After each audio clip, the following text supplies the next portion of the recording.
Recording in progress. We are in progress here with Yay. the phones are lighting up and we're live on the air. And is my phone on mute? Have I turned the notifications off?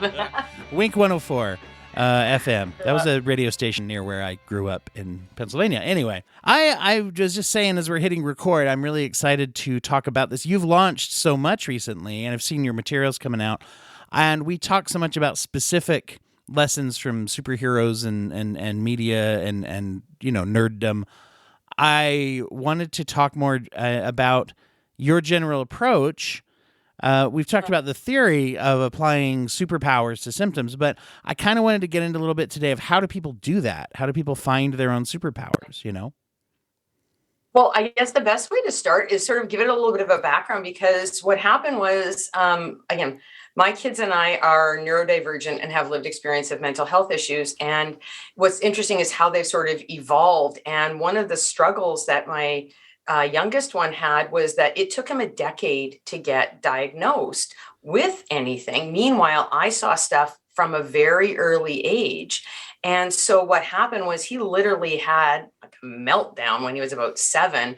And it was the sort of, mommy, if you loved me, you wouldn't send me to school. I'm stupid. I'm never going to do well. I'm broken. I'm this and that. And what it was the kid, you know, again, we would later find out, and it's what we had suspected, was he had undiagnosed dyslexia, dysgraphia, dyscalculia, ADD, and anxiety, as well as some processing issues.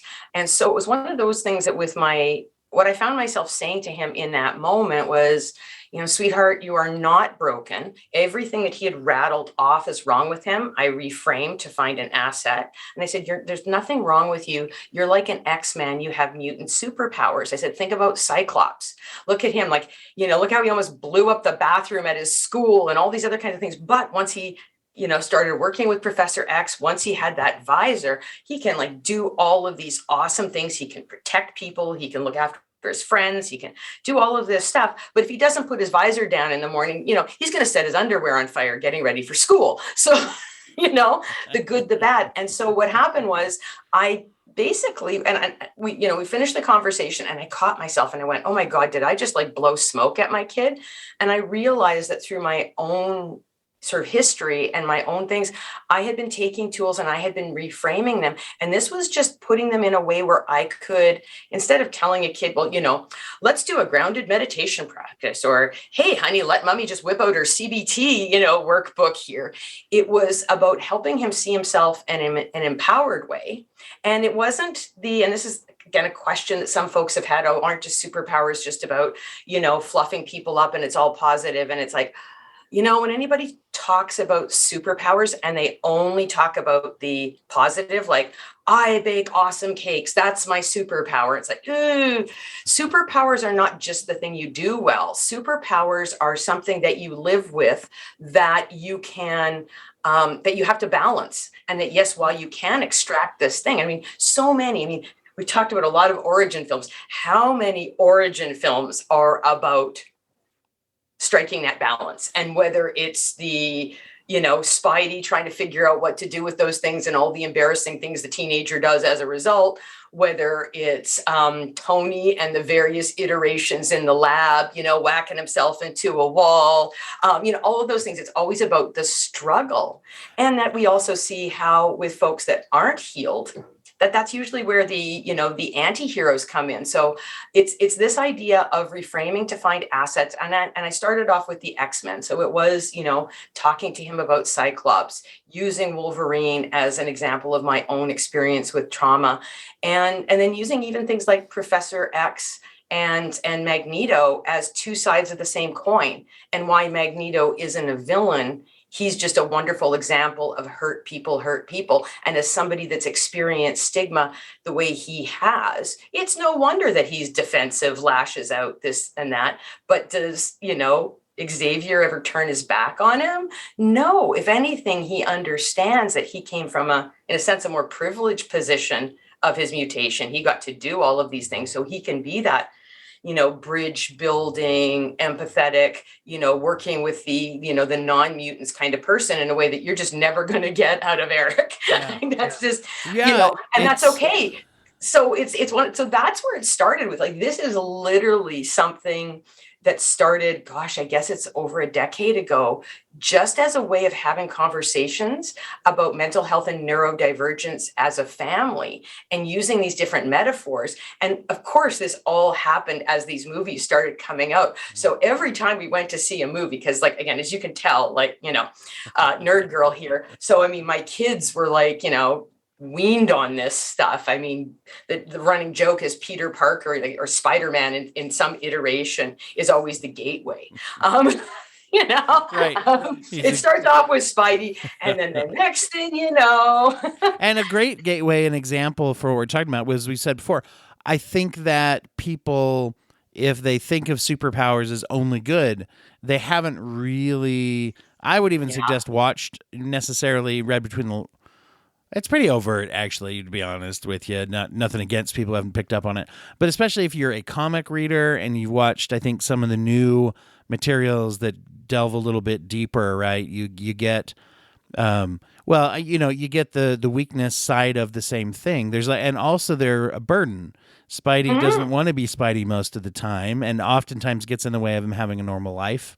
That's a huge part of the comics, and they touch on it in the movies too. And then you've got people like, the interesting thing that I take from this too is that somebody who is enhanced, as they like to say in the movies, or super or whatever, they have much bigger whoopsies, let's say. And that's all the way from, Doctor Strange, kind of threatening the timeline, to Tony creating Ultron. That's his genius, is his real power, one of his powers, right? He creates Ultron and then thinks that it's not that bad what it can do.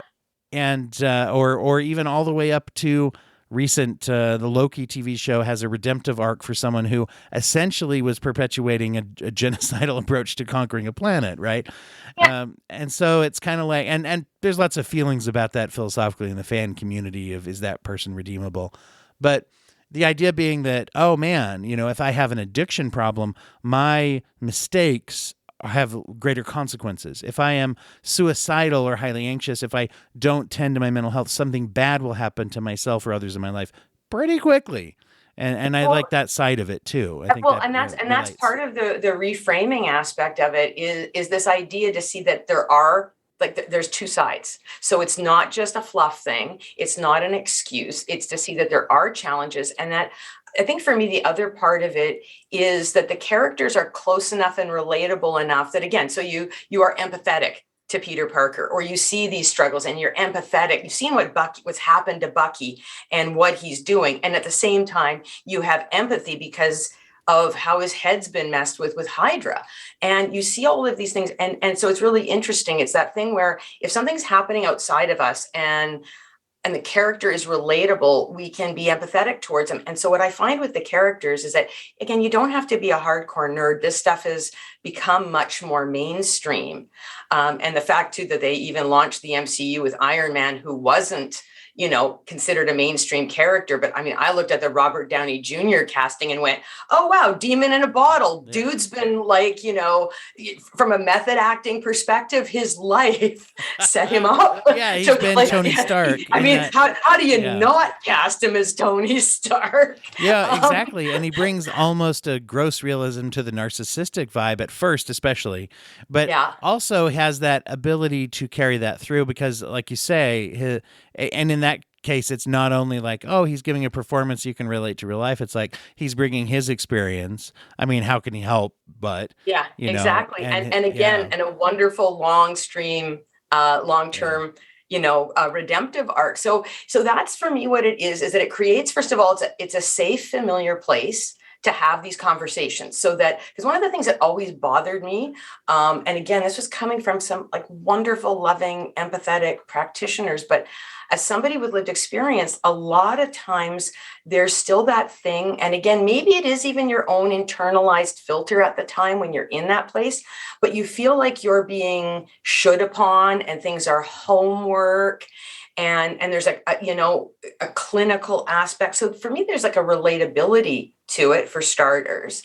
And then the idea that it's a way of having those conversations with kids or with anybody, because, and that's the whole thing too. Like I have literally like spoken to daycares all the way up to like the Canadian Federation of Mental Health Nurses as their opening keynote. So it's the, clinicians, and it's this idea that it creates a safe space where you can talk about stuff and talk about these things and talk about, again, these relatable examples, or especially these whoopsies that, and the character goes on. So they have this moment. You can see that here's this person that, yes, has saved the world or has done this wonderful thing is, oh, wait a second.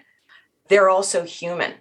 And that some of the traits are so parallel. So like I said, using spidey senses to talk about anxiety, or and just that kind of that hypersensitivity, the performative aspect of social anxiety. Like so many folks think if you're anxious, you're this shy person in the corner. But if you're sometimes called out, you go into that performative mode. Well, there's Peter Parker in Civil War cracking jokes. And you got, interestingly enough, you've got Falcon and Winter Soldier, like bonding over, can somebody shut this kid up? Does he know how this works? Yeah. It's a really interesting, and people don't realize this if they haven't worked with it or known a lot of people or creative individuals, especially performers.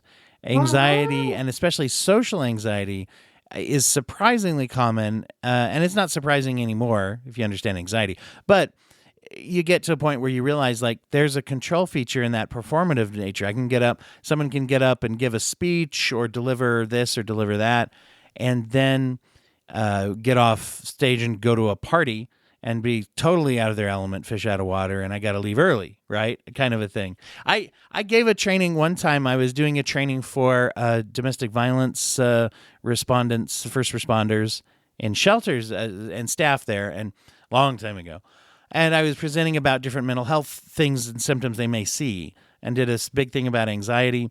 And I remember I left and was in the elevator, leaving the building. And somebody said to me, hey, wow, I really liked what you had to say about anxiety. That's really going to be useful. And I was like, well, thank you. It just comes from being a highly anxious person. This was previous to some diagnostic information about myself. Anyway, where I had not yet been diagnosed with bipolar disorder, but I knew that I was highly anxious and had this, kind of panic disorder is one of the things I maybe misdiagnosed myself, why you shouldn't do that. And anyway, I said, I have panic and anxiety symptoms a lot of times. I have social anxieties too. And she said, no, yeah, whatever. And I was like, no, I do. And she's like, no, but, and I knew where she's coming from is that you just got up and gave this presentation and you kind of were cracking jokes and you were like, yeah, it's a control mechanism. Yeah, that's a.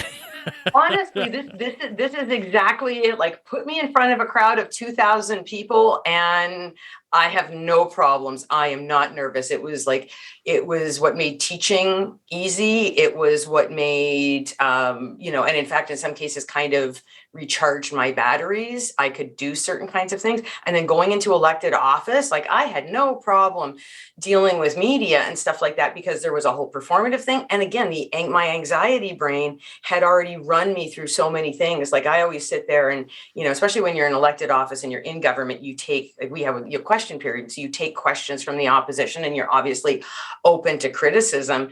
And I watched folks that had been elected like years before me and that had all of this time in the chamber. And you could see, because you're up close, you could see those micro traits associated with being nervous. Absolutely. But they would end up they would carry themselves very well. And it was always this like, wow, I never imagined that so-and-so would, and then I would sit there and I would be prepared. I would do this and that, and I would just, and again, I'm not saying that I knocked it out of the park, but it was this idea that I'd already managed so many other things related to anxiety. I knew what I needed. So like, I had my binder of notes opened. It was all color coded, laid out a certain way. I was sitting a particular way. I had grounded myself and I was boom and ready to go. And how I looked at it was, part of my superpowers were the fact that like, what can this person say to me that my brain hasn't already said something 100 times worse? Like if you're going to go with the don't sweat the small stuff, well, then frankly, this is all small stuff because the stuff my brain has said to me in my worst moments blows all this stuff out of the water. They can't even come up with anything that comes close. So I'm good. Again, not to be cocky, but just that I got this, and anxiety is what got me there. Well, and I think that not everyone can do that, right? I mean, you look at that, and it's like, Oh, especially public speaking's a huge fear that people have. yeah, Do you think that one of the things that kind of happens, and maybe even just now, is that feeling of, is it okay for me to say, I have this? Or I think we're conditioned sometimes to be like, well, I don't want to boast, I don't want to brag. And then you throw in anxiety or neurodivergence into it, and it's like, well, what do I actually have to brag about? And so we got a double whammy. And so maybe I guess it goes against the grain in a good way to yeah, say, hey, I have a superpower. Here's what it is. I'm good at public speaking, for example. I don't have to apologize for exactly.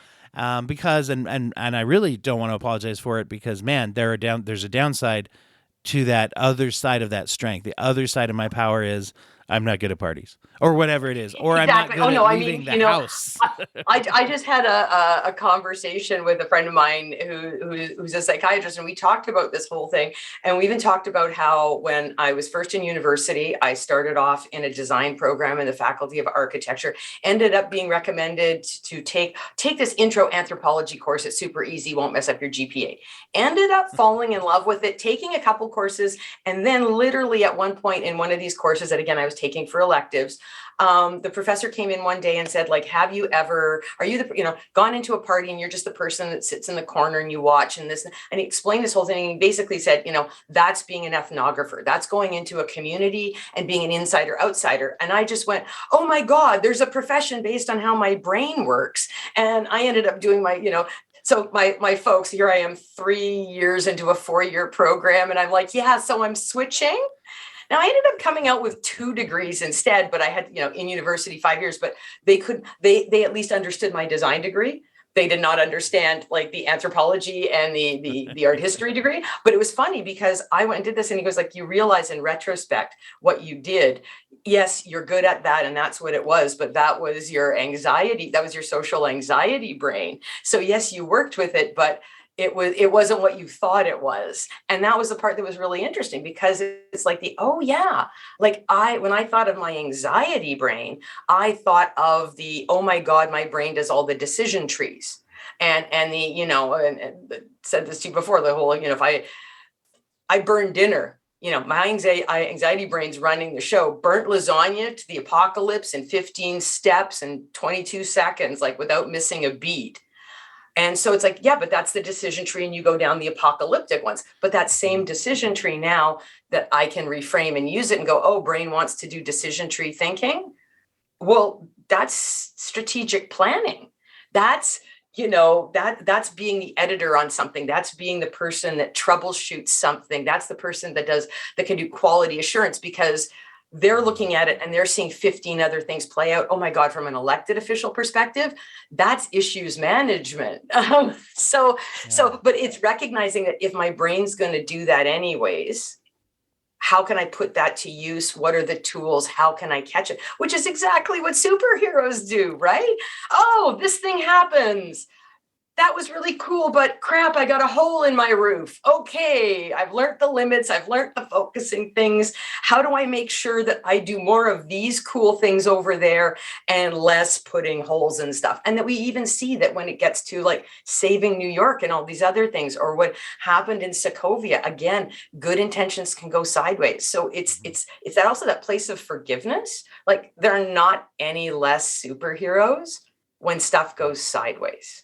Oh, and right. That's a great place to be when you're having one of those crappy days and go, yeah, you know what? If Wolverine can have like a crappy day, and heaven knows he's the king of the crappy days, like, very few of us go through the garbage at Wolverine, and he's still no less Wolverine. Well, then you know what? Yeah, this is a crappy day, and I'm going to do my best to get through it, but I'm also going to do my best to get through it knowing that whatever that inner critic has got playing, I'm still no less of who I am on my good days. And if Wolverine can get up and, dust himself off eventually, might take a few back and forth with the rest of the team. And God knows some nasty exchanges with someone like Scott, where they just, like, how dare you help me? But the point is, they get there. A growth, right? There's a growth that you see there, and I think the implication of kind of universally with superhero stories Mm-hmm. is the almost reluctance of, geez, I want to go hide in a corner with this, but I look down the street and something bad is happening, and I can do something, so I kind of have to, or should, or all that. I think in terms of what you're saying, right? How we take, here's all the weaknesses I've been trained to focus on in the way that my brain works, and I think of that like, let's take Hulk, literally hiding in the first Avengers, and Yeah. Age of Ultron, which I just did a rewatch for a thing I was doing with another podcast. He is literally shoved off a cliff to become Hulk in order to help because of reluctance and because of fear Yeah. of and then and you go a couple movies in the future, the next time we see him in the chronology of Marvel is on the planet, the whatever it's called, the I can't remember now, but when he's in Oh, the arena and yeah. fighting, it's the same that comes from Yeah. Planet Hulk and World Yeah. War From Hulk, Thor. Yeah. Well, yeah, in the comics, yeah. and he in that movie makes a similar gesture where he does a suicidal type, which would be suicidal for a normal person, to become Hulk. And they play it off as comedy and things that I missed the first couple times. Maybe I watched Ragnarok. That, wait, that's the same thing as when he was pushed off the cliff, but he jumped off the cliff this time, even though he Mm, still didn't want to. He had said, "I never made Hulk again. This is crazy. I don't. This is just not me anymore. I'm just gonna help out yeah. as myself and my own talents." And then it's like, well, here's my great weakness of being a monster, literally, and saying like, but I got to use my strength. I have to. My friends and the world Yeah, here needs me. exactly. Well, Yeah. and this is the thing is, and you can use them for tools. So like I use, so again, so basically, I mean, how what I ended up doing was taking this batch of stuff that, again, was our little conversations and it was those little things. So like for my son, it started off with how we talked about what we would call self-regulation Yeah. and grounding was the ability to use the phrase, and it could be, so he could either say, mommy, I think I need to put my visor down. I'm going to take a time out because again, Cyclops in the visor, or the ability to say that if you were seeing him get to a place and you wanted to indicate to him, and again, it was never done in like, it was never shooting upon him. It was the idea that if someone, we have a rule, like a kind of a practice. If you see someone behaving in a way that they don't want to be in, and it's possibly related to their mental health or stress or something, we have basically safe phrases that we use. And so this was one of the first ones where it was like, if you saw that he maybe needed to step out and didn't feel comfortable saying that he needed to do something, it would be like, hey, Cyclops, do you think you might need to put your visor down right now? Do you need, and you would just, and you could have this, and this way you could be anywhere and have some sort of a thing, make this little aside comment and give permission. And so it started off using these things. And then it just, again, as the movies and everything grew, we've all developed language around it. And then that, like I said, is what turned into the program. So, I am routinely, when I'm in some sort of organizational cleaning, must do everything perfect. Who's up in my space? You didn't put this in the right spot. It's, yo, Tony, take a step out of the lab. Thanks for that, OCD moment that you're having there where you're now being rigid, this, that, and whatever. And it's like, oh, okay. Again, it's done lovingly. It's done, and it's, again, it's not done with any judgment. It's that sort of, again, a safe way of putting somebody of doing that exchange where it's not, hey, you're being this way. It's just like a hey, Tony moment and yeah. So we ended up, I still remember when my son one time literally my oldest son picked up on my voice over the phone and literally said to me, which Bucky am I talking to? Because he could tell. That there was something about the tone of my voice that I was probably either going into or already in a depressive state. And so it just became this thing where we realized it's like, oh my God, you can have really safe conversations. You can have conversations that address diagnoses and traits and this and that in a way that acknowledges, again, a whoopsie without being judgmental, self-condemning. It's with acceptance. It's with all of these things. And then finding ways, what I also realized is that, again, with my son, it was a way of delivering tools. So it was a way of, you're taking all these evidence-based things and I mean, we've all seen like how many different, for example, CBT workbooks are there out there that we can access either as professionals or go to the bookstore. And they really come down to a handful of core things, and everybody's just got their own version. So this is really just running those same tools through a superhero filter. And so, so it is things like, like I use, and I'll even use certain characters to go down like deeper rabbit holes. So there'll be these different tools and the different workbooks and the different courses related to specific diagnoses. But then it's like, if you want to deep dive on positive psychology, well, then I'm going to, we're going to talk Steve Rogers, the first Avenger, and we're going to talk positive psychology. We're going to talk, you want to go into mindfulness and meditation. I'm cracking open Stephen Strange, because talk about a guy that was so against it. And I think that's the other thing that sort of fits as an analogy there. Talk about somebody that was totally against everything. Like, oh my God, I got to go there. And that's all like, granola hippie, yada, yada, yada kind of thing. I'm all about science. And then, oh, wait a second. So talk about a guy that, and in a sense, it suits him, but again, suits the whoopsies that he's done, the ego stuff. I mean, nothing makes me happier in some respects than seeing him in a parka in a snowstorm in a building in terms of a karma moment. And at the same time, whatever, but it was just, so it's that way that you can explain these things and give examples and metaphors and empower people with tools that also don't feel like homework. Because that was the other part. I often felt that I was given, and again, it could be the most wonderful tool, but the headspace that you're in at the time, it's homework.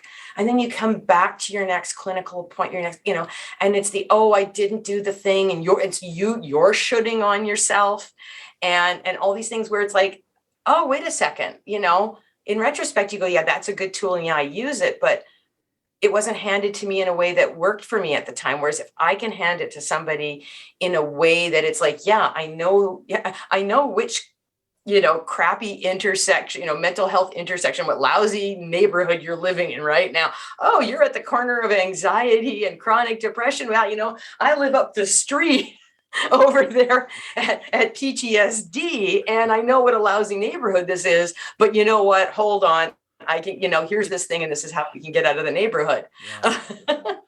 Yeah. So how would you advise somebody to start out? Like if someone is, and I guess this probably depends a little bit on their level of nerddom literacy or fandom literacy. You see, but if they're like, yeah, how do I identify I'm a Cyclops, I'm a,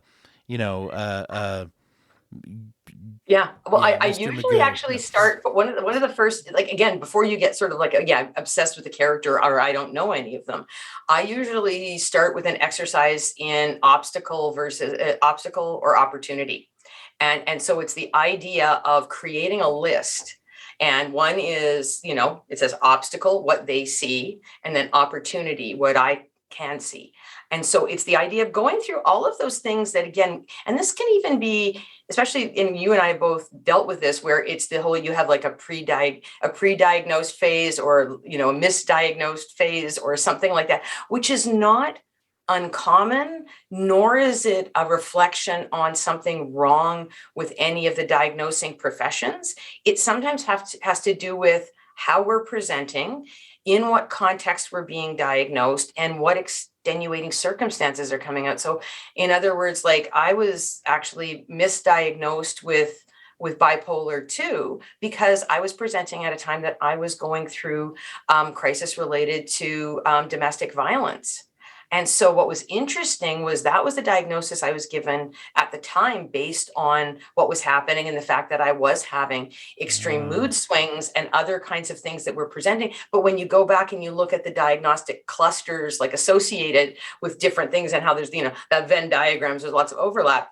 It was my ADHD, my VAST, and my PTSD intersecting, and that I was just checking off boxes that rather than an overlapping diagnosis of two things, checked off enough boxes in one. So, I mean, it's one of those things. So you don't even have to have, and again, I don't encourage folks to go around self-diagnosing, but if you're in a place and again, don't have any superhero language, write down the obstacle opportunity list. And obstacle is those behaviors that folks will, for example, tend to associate with things that are, again, related to your mood or your neurodivergence. So, for example, one for me was I get, geez, would you stop, correcting everybody's spelling or grammar on something?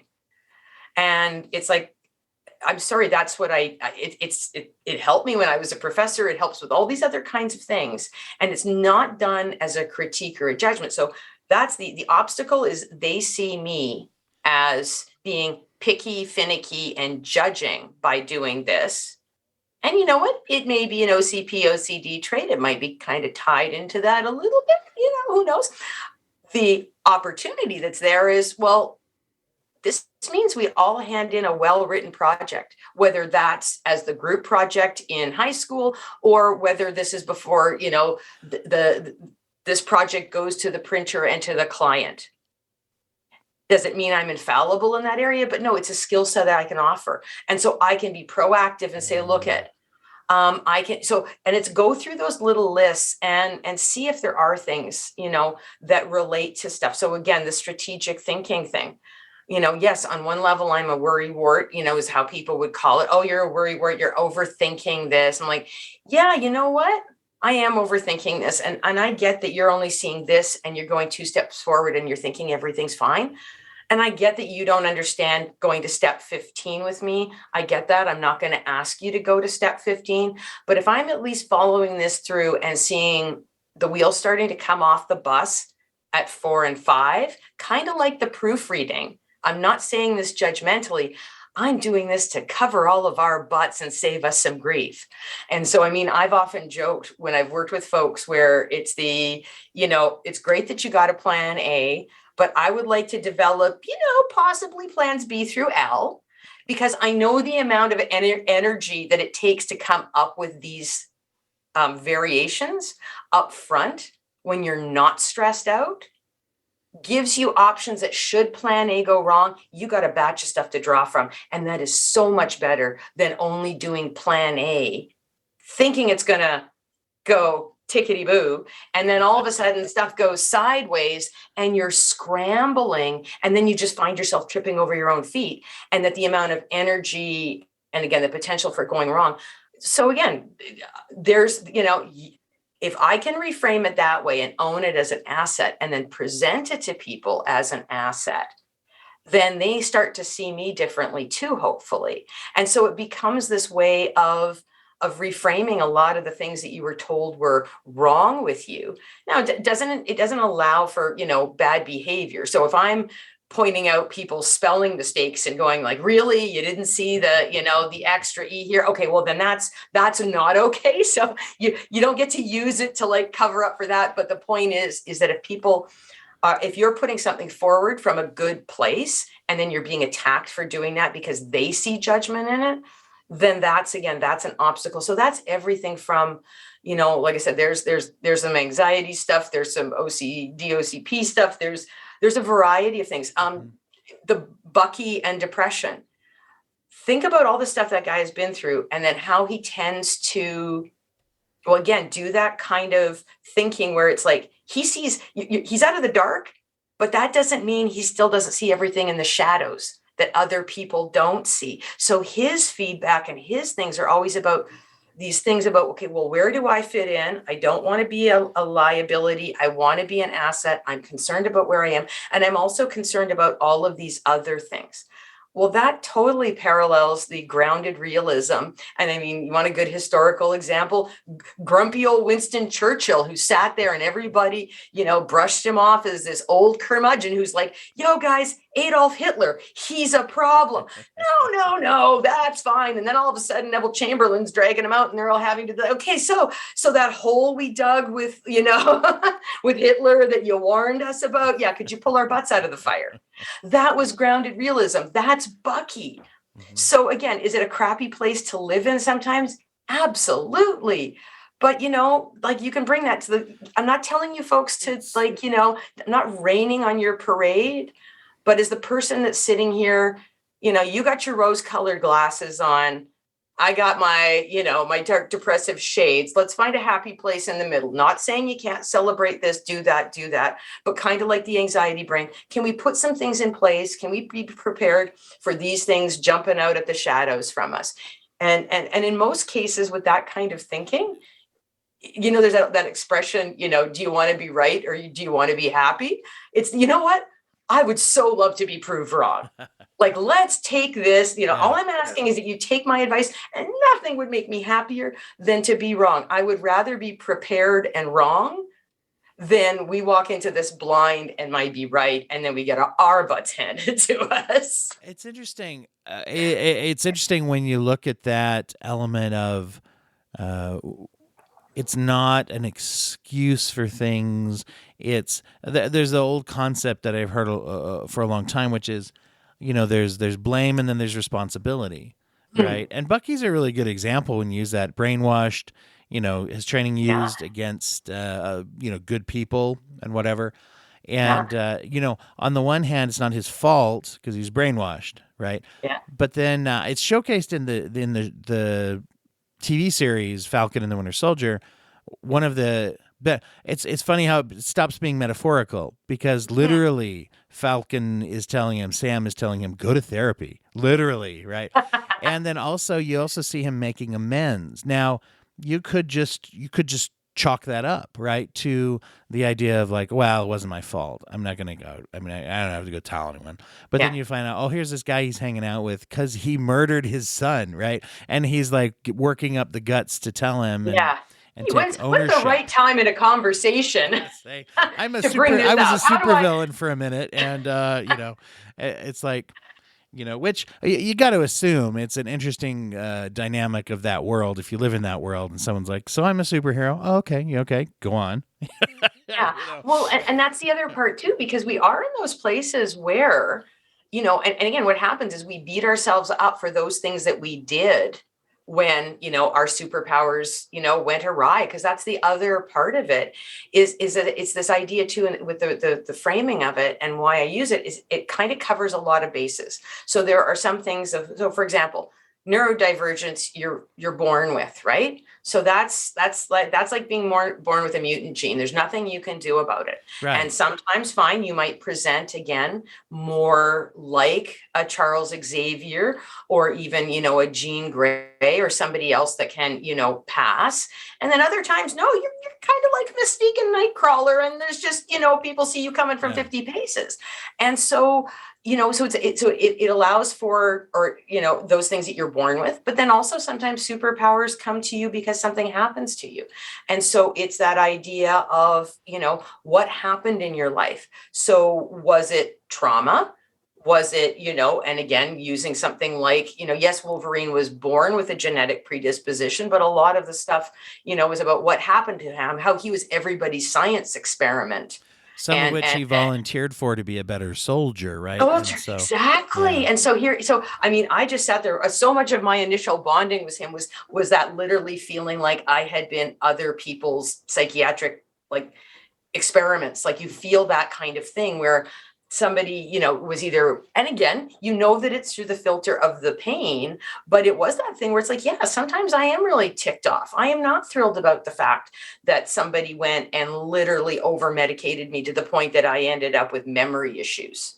And, that I've lost, chunks of the 80s and early 90s as a result. They weren't doing it out of maliciousness, but apparently somebody hadn't sat down and read the DSM and went the person that I worked with afterwards, who kind of did the whole, can we clarify that dosage? And did you ever end up hospitalized for any of the following basically overdose or withdrawal things? And he was like, you dodged some major bullets here. Don't know how it happened, because he goes, that dosage that you were on, I would, cautiously give to someone a foot taller, double your body weight, who's a linebacker. so I don't know. Maybe you got to really, I know I have a pretty high metabolism, but we're gonna count that as, Hugh dodged a bullet, but you're like, okay. No. Yeah, no, it's that concept, right, of saying it is my responsibility to deal with it. and to look at the things along the way. And it's interesting because putting this in these terms, you can see where there's negative examples too. I'm going to take let's take the Punisher as example. If we lean into DC, here's a really dark character that. Wait a minute. What did I say? Did I say the Punisher was DC? Oh my god! I was just like, gotta punch my nerd card for that. No, I was thinking of you know what it was. You know what? Well, you know what? We're talking about a whole bunch of things, and sometimes brain's doing one thing, and then mouth does this other thing. Unforgivable, actually. So I was waiting to see if you were gonna I'm seeing where you're going with this, because maybe either you're not talking about Punisher and you're talking about another DC character, or you're talking about Punisher, and then you'll. I had a Batman Joker analogy chambered ready to go, and then I thought of the Punisher instead. That's probably what happened. So you look at that, and his whole talent is he's abnormally good at soldiering and really good at murder. And he's pursued the murder part, right, as his whole thing. And that's why there's so many issues of comics where Daredevil or Spider-Man or whoever is trying to stop him and saying, like, would you stop coming into my town and murdering a bunch of people? But yet, at the same time, there's this heroic aspect to him that he still uses to save people and to stop evil or whatever. But he's not healthy, and it's not a good thing he's doing overall, right? So you look at that and saying, like, oh, I'm embracing there's a little bit of excuse making there of like, my family was killed and I'm traumatized, and so I'm going to use my abilities to you see, and he's exactly the kind of character that I use along with Magneto, where and even in the conversations around Loki as well, when people were talking about his redemption arc, this is about unhealed people lashing out and using those powers in a way that on one level starts from some place of, again, justification, but it's unhealed. So as a result, they just keep perpetuating the thing. And then if you go back and you look at it, and again, whether it's him and what he's been through, or again, Magneto and the fact that, his powers came out, in a concentration camp. So, dude has a pretty, valid perspective on,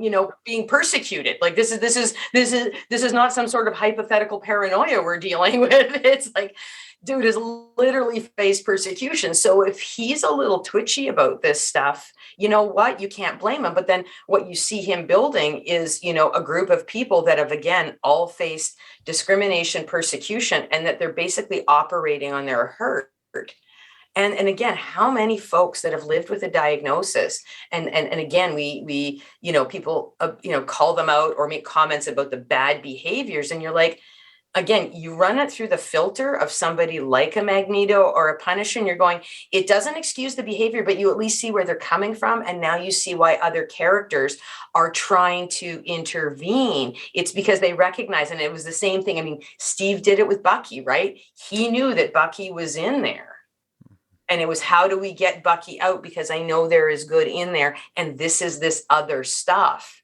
And if I can find him, so that's what guides this is, that's why I often refer to them like they're anti-heroes rather than villains, because they are just unhealed. And I think that's the other part, is that it gives us a place to talk about these things where it's like, okay, yeah, when you give it the what about so-and-so, and like, yeah, that's not cool. And that's because Buddy is like a raging ball of unhealed trauma. and that's why recovery arcs are so important, is because it shows that redemption is possible and that you can even be really down a hole. And I mean, that's what I love both about Falcon and Winter Soldier and about Loki, was just, these are two guys that have done some serious stuff. And in some way, shape, or form, they are both being simultaneously like supported and called out. Well, it's interesting because what do I Mobius do? And Falcon are awesome. Right. What do I do with my choices, right? What do I do with the things that I've done? I have to keep living, right? And it's like and what's better than keep functioning in a good way? So, well, tell people where they can learn more about. And I mean, you've been very active on Twitter lately, and you've got the website up and running. So where can people follow and learn more about your work? So there is the Speak Up Twitter account. And oh my gosh, I'm trying to remember. I think it's at Speak dash up and then dash co. I'm always really bad with handles. So there's the Speak Up Twitter handle. There is Speak Up has also I've also got a Facebook page and group, and then there's the YouTube channel Embrace Your Superpowers, and most importantly, there's my website, which is www.speak-up.co. And so there's the Embrace Your Superpowers program, which again uses the Marvel universe to reframe mental health and neurodivergence. And so it's something that I've done everything, I do everything from workshops and keynotes, and the pandemic meant that I've now got an online version of it. So you start off with the introductory module that sort of takes you through the Embrace Your Superpowers perspective. And then it goes off to different and similarly structured modules for different diagnoses. And then for other things like building mentally healthy and neurodivergent environments, to, again, being able to deep dive on something like, mindfulness and meditation with Stephen Strange and, that kind of thing. And so, I mean, my goal, my fantasy, honestly, is, because Benedict Cumberbatch actually does Buddhist meditation himself and has done some stuff with the recently deceased I can never say. I'm going to try. Okay, you had your whole slip of the tongue. I suddenly can't remember. I can't literally get the name out of a Buddhist Vietnamese monk that I follow, and I'm going to Nick Han. That's it. And so for me, honestly, if I could get Benedict Cumberbatch to do a meditation app for me, I would totally that's my fantasy. On board. Yeah, manifest. Yeah. So when I get to the app phase of this, so speakup.co, and at Speak Up, I have both the Embrace Your Superpowers program, and again, the different things and the speaking related to that. And then I also have, as you can tell from my background, I have sort of two major fandoms that I do, pop culture inspired stuff. And I have a BTS Bangtan Soyeodan program as well that uses the music videos and creative production of the South Korean group Bangtan Soyeodan, BTS, because I have published material that demonstrates that they've actually organically embedded everything from mindfulness and CBT to lived experience and peer support in their work. So I use it as another vehicle for, again, having these conversations to get people tools and community in a way that's, honestly, it can be fun. I think that's the other part of it. You can actually have fun and empowering conversations around something that's tends to be kind of used as a little heavy. So so speakup.co is where they can find stuff and learn more. And all those social media handles that I couldn't, they're all on there. Click the buttons. And I looked it up. I looked it up while you were sharing, at speakup_co. That is the Twitter. It. It's all the underscores. It's one of those things when I picked the name, I did not realize all the different hassles I would have with hashtags and handles. But thank you for asking about it and for letting me explain it, because I know it's something that not everybody gets. And when they first hear it, they often, either if they're not a nerd, they think that it's for nerds only and it's some other thing and it doesn't make sense. Or if they are nerds, they again immediately jump down these holes about different things. It's you know what? It's just a fun way of doing it. It's a way of relating to it, and it was useful for our family. And other folks asked me to share that, and and it's allowed me to be a lot more open with my mental health. I mean, I went public when I was health minister, and boy, that was frowned upon. It worked out in the end, but you want to make your political staff twitchy. Be responsible for a $6 billion budget and then, reveal your mental health history. So this way, it's a way of, I figure if I can talk about it, why not create a safe space for other people that they can talk about it? Absolutely. Well, thank you again, as always. And we're going to be, I'll say something coming out soon. It'll be released to patrons of not that this episode's just going up. In fact, it should be going up. I'm hoping to get it up tomorrow, which is February 3rd. And I will say also just one quick little plug for some friends that I've just made. The Reels of Justice podcast. I'm appearing on that. That should be released the same day, actually. So after listening to this, anybody can jump over and hear that. Reels, REELS. The format is that it's a courtroom, a mock courtroom where a movie is accused of being a bad movie, and as a defense and a prosecution, I appear as the defense for Avengers: Age of Ultron. It was a lot of fun, and I won't, as a teaser, I won't say if I won the case or lost the case. People have to tune in. So you can check that out if you're interested in me talking even more about fandom and things. That one's a little less, obviously, a little less clinical, although some of the deeper points were part of my defense strategy. So, and then you and I are going to be talking about Hawkeye pretty soon. Yeah, that's going to be available to patrons first, and then a little bit later we'll drop on the regular feed. So everybody who is out there, if you're not a patron, you want that sooner, or you'd like to see video. The videos of all the discussions that we have on the show go up for patrons as well. Go to www.patreon.com/brokenbrain to learn more about the bonus gifts we have for people. So I, as always, am at Break a Brain on Twitter, so you can hit me up there if you have ideas for the show or you just want to chat about whatever. So thank you, everybody, for listening, and thanks, Sharon. Thanks for having me. Cool. Recording